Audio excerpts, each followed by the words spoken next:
Hello నమస్తే, welcome back to my channel. నా videos కానీ కొత్తగా చూస్తే లైక్ చేయండి, షేర్ చేయండి అండ్ సబ్స్క్రైబ్ చేసుకోండి. నా వాయిస్ అయితే అవాయిడ్ చేసేయండి. సో హెల్త్ అయితే కొంచెం బాగాలేదు. సో ఇవాళ అయితే సగ్గుబియ్యంతో పాయసం చేశాను శ్రీరామనవమి స్పెషల్ మీద. సో వీడియో అయితే వెళ్తుంది, చూసేసేయండి. Thank you. సగ్గుబియ్యము ఈ కప్పుతో అయితే 1 కప్పు సగ్గుబియ్యం తీసుకున్నాను. దీన్ని ఇప్పుడు బాగా వాష్ చేసి నానబెట్టేద్దాం ఒక హాఫ్ అన్ అవర్. ఇప్పుడైతే నానబెట్టేశాను. చూడండి, సగ్గుబియ్యం అయితే వాష్ చేసి నానబెట్టేశాను. ఇప్పుడు ఒక హాఫ్ అన్ అవర్ దీన్ని ఇలానే పక్కన పెట్టేద్దాం.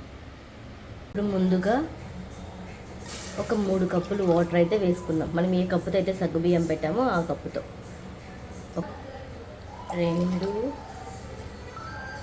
3 ఇలా 3 కప్పులు అయితే వాటర్ వేసుకున్నాం కదా. ఈ వాటర్ బాగా ఉడకనిద్దాం, అంటే బాయిల్ అవ్వనిద్దాం. బాయిల్ అయ్యాక మీకు చూపిస్తాం.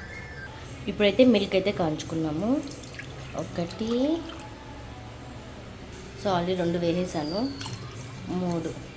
సో మొత్తానికి 3 కప్పులు, అలానే 3.5 వేసుకోండి. ఎందుకంటే చల్లారి ఉందికి చల్లగా అయిపోతుంది, అంటే గట్టిగా అయిపోతుంది. కాబట్టి అలా అవ్వకుండా ఉండడానికి ఇంకొక హాఫ్ కప్ అయితే వేసుకున్నాం. సో మొత్తానికి అయితే 4 కప్స్ ఆఫ్ మిల్క్ అయితే వేసుకొని ఇప్పుడు దీన్ని బాయిల్ చేసుకున్నాం. సో ఇక్కడ చూసారు కదా, మనం పెట్టిన వాటర్ అయితే బాయిల్ అయిపోతున్నాయి. ఇప్పుడు ఇందులోకి మనం ఆల్రెడీ హాఫ్ అన్ అవర్ నానబెట్టిన సగ్గుబియ్యం అయితే యాడ్ చేద్దాం. సో ఇప్పుడైతే సగ్గుబియ్యం ఇందులోకి యాడ్ చేసేస్తున్నాను. సో ఇప్పుడైతే ఒకసారి బాగా కలుపుకున్నాం, కలిపేసాను. ఇప్పుడైతే కొద్దిసేపు మూత పెట్టేసి అవి బాయిల్ అవ్వనిద్దాం. సో ఇప్పుడైతే ఓపెన్ చేసి చూద్దాం. ఇదిగో చూడండి,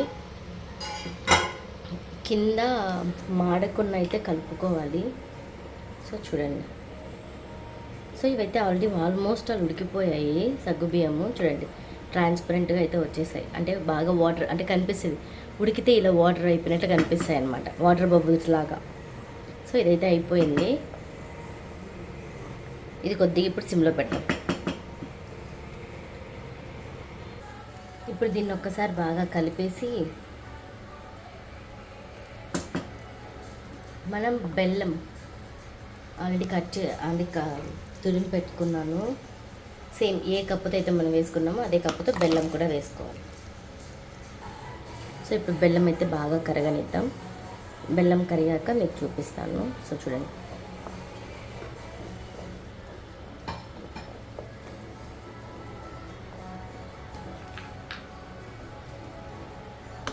ఇప్పుడైతే ఇది కరిగిపోయింది. సో ఇప్పుడు దీని అయితే పక్కన పెట్టేద్దాం. ఎందుకంటే ఇది చల్లారిపోవాలి. చల్లారలేదు అని అంటే పాలు వేసామనుకోండి, వెంటనే పాలు విడిగిపోతాయి అన్నమాట, అంటే చెడిపోతాయి అన్నమాట.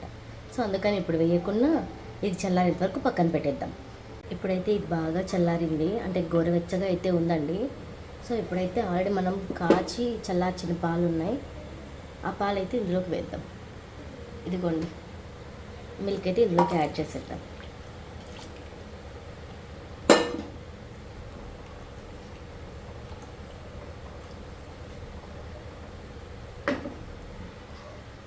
సో మిల్క్ అయితే ఆల్రెడీ కాంచి చల్లార్చేసాను కూడా.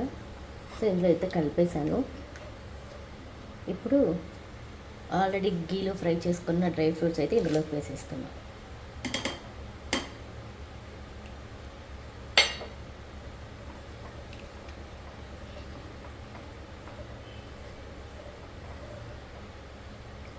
సో పాయసం అయితే రెడీ అయిపోయింది. Thanks for watching my channel.